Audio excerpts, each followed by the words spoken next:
Series of fraught meetings with the Director General Tim Davie, who tried and failed to convince Dorries not to link the corporation's left-leaning mindset to its funding levels.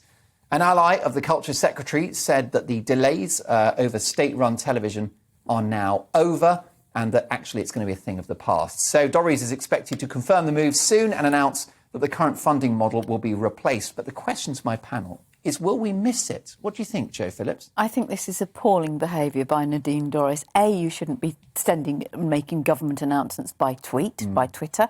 This should be announced to the House of Commons properly.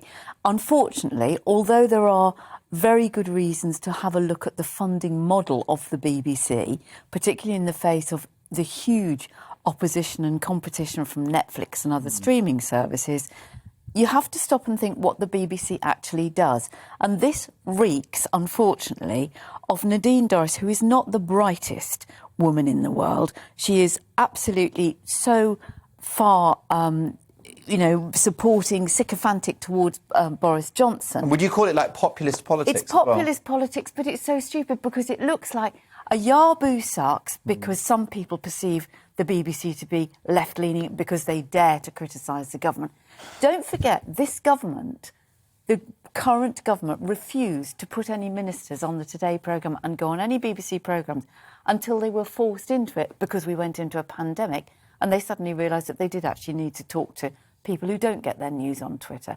The BBC does a lot of amazing things, not least of all stepping up to the plate with education programmes as soon as we went into lockdown to keep the kids who were being homeschooled and the parents who were trying to do it entertained, amused and educated.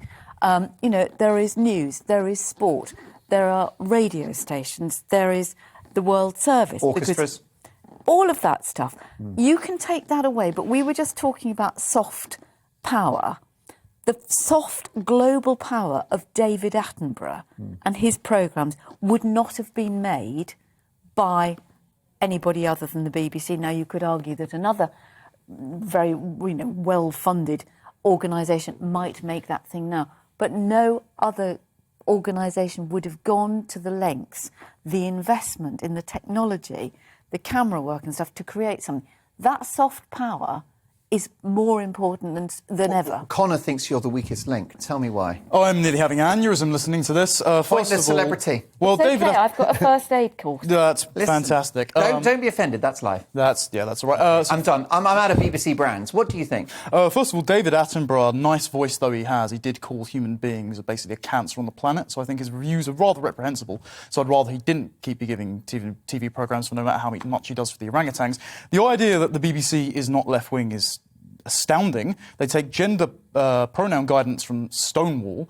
No, they don't. They've got rid of that campaign. They finally scrapped it after public pressure. What about Laura Kuenssberg, who needed police protection going to Labour Party conference? How can it be that the BBC is hated by the left and the right? Surely they're doing something right. They're bang in the middle. Because you're never left enough for the left, because as we've seen with J.K. Rowling, for example, they'll always eat their own. When the mob decides that there's a new wind of political correctness and each of them are racing against each other to be the most moral person in the room, then they're going to come up with some wacky idea of who's the person next in power each other. Where is the evidence that the BBC is left-wing? So what about June Sarpong's six-figure salary, about having a diversity chief only working 3 days a week, them heading the Trusted News Initiative to shut down people who were questioning, as is on this network, whether or not the vaccine should be paid for by taxpayers or disencouraging any vaccine hesitancy, for example. I mean, and also you stating the Tory government is particularly right-wing. The Green spending... I didn't say that. You did. So, OK, you said the accusations of the BBC are left-wing are because they dare to criticise the government. The implication there is that the Conservative government is right-wing. This is the least right-wing, least freedom-based, least free market government. To infer. That is not what I was implying. OK, well, that's very much what it sounded like. So if the implication is that the BBC are not left-wing because they choose to criticise the government, I don't particularly see them going against lockdown policy, for example. It is the job of journalists to question governments. Yes. If governments are too frightened to be held to account and refuse to put their ministers on the state broadcaster, then you can only draw one conclusion, that they don't like the criticism. And unfortunately, what Nadine Dorries has announced today, with all the elegance that she can possibly muster on a tweet, is actually something that looks a Yahoo sucks, not something that is government policy that has been thought through.